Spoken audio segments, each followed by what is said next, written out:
Yağmur Yüksel, who is playing the lead role with Baris, Baktas in the series, can Cicekleri, and she has spoken against Baris for the first time.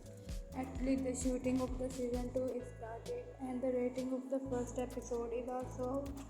So, Baris Baktas has given us very beautiful opening in the series. On the other hand, Yağmur Yüksel has given a statement about Baris and said that he pretends to be very practical person on the set and he wants everyone perfect in the set.